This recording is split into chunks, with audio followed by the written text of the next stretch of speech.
culture that your parents provide you from your home, right, in the home. And that culture comes from the countries that they came from, right? So I remember one time that I was like outside talking to the neighbor's kid. I must have been like 6 or 7 years old at the time. And he was, telling me about this actor, this martial artist called Bruce Lee. And he was saying, you know what, man, you should see Bruce Lee movie, man. That guy's rough. That guy is so tough, he can beat up anyone. I'm like, how many people can he beat up at one time? He's like, I don't know, I've seen him beat up like 10 or 12 people at one time. I said, that's nothing, man. My favorite actor, his name is Amitabh Bachchan. That guy can take on a room, a warehouse, full of 100 people, and literally beat them all up. And like throw himself, at these people. And so, I remember I looked back and I kind of smiled because this was, and he had no idea who this person was. He's like, who is this guy, right?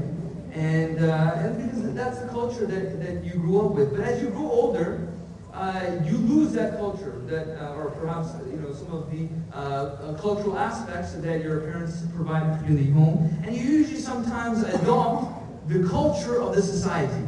You adopt you start adopting the fashions and the trends and the things that are popular within society. And Islam is also looked upon as something strange. But this is one thing I couldn't let go of.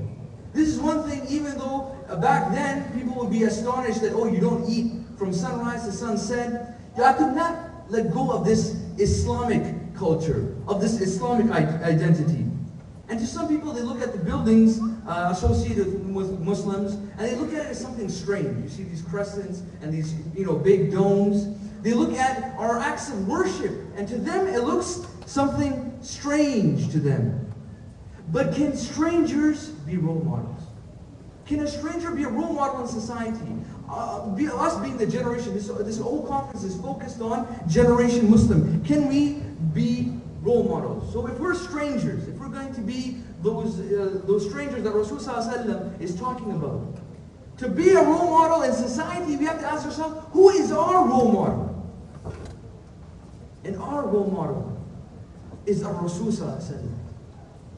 Because you cannot find a better role model throughout history. You cannot find a better role model on televisions, in movies, in magazines than our Rasulullah. It is strange in this society that you would respect your parents, that you would want to honor your parents, that you would want to look after your parents. It is strange in this society that you call people to Islam. I remember when I was a student here at the University of Alberta, I was taking one of the classes I took was biochemistry. And one of the students in my class, he was a non-Muslim, and I was walking with him, we were talking about the assignments, and I told him, I remarked to him, I said, you know what, it's hard for me to concentrate on my assignments these days, because, they began this bombing campaign in Afghanistan. This was like around, 2002. So I said, they began this bombing campaign in Afghanistan, and there's so many Muslims that are dying. And you know what he said to me? He said, it doesn't affect me, it doesn't bother me. Because this was something very strange for him. His heart is healed. It doesn't bother him that he doesn't pray Salah. It doesn't bother him that he doesn't fast for Ramadan. It doesn't bother him that thousands and thousands of Muslims are being killed. It doesn't bother him. It doesn't bother him that he wouldn't go to Hajj and say, Labbaik Allahumma labbaik. It doesn't bother him. Because his heart is sealed. His heart doesn't have that light of Iman in it. But it affects us. And it would bother us because we are the generation of strangers. We are the al-ghuraba. And being as the al-ghuraba, you may not be the most popular person. You may not be the most popular person in your school. You may not be the most popular individual at the university or in your college. But we are not here to please the people. We aren't here to run after the people. We are here to seek the pleasure of Allah subhanahu wa ta'ala. SubhanAllah, you see the people, they run after celebrities.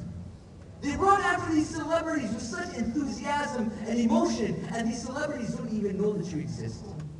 They don't even know that you exist. You know what they're saying when they say, I like to thank my fans? They're saying, I like to thank your money. I like to thank your money for you giving me all your money, and now I can, buy a new yacht. I can buy a new house in Malibu Beach. This is what I'm thanking you about. And you look at the way society treats them. That one day they're on billboards. One day they're being exemplified. They're almost being treated to the level of gods. And then the next day, they're in such a depraved state where they're passed out in some drug addict's apartment on the verge of death. And the people reject them. So who should we run after? These creations? Who should we seek the pleasure of? If we go to Allah subhanahu wa ta'ala, when we put the creator of the creations, when we go and put our heads down and sujood to Allah subhanahu wa ta'ala, Allah subhanahu wa ta'ala is closer to us than our own jugular vein. In a hadith Qudsi, we know if we go walking to Allah subhanahu wa ta'ala, He comes to us running. But the shot callers in society, they don't want us to think about the Creator. They don't want us to think about in our lives dedicated to pleasing Allah subhanahu wa ta'ala. And who am I talking about when I'm talking about the shot callers in society? I'm talking about those peoples of heads of industry. I'm talking about those peoples who have an agenda to turn you into just cogs in a wheel. I'm talking about those people who want to turn society into just production and consumption, and production and consumption. That either you're going to work in producing something, or you're consuming something and you're spending your money.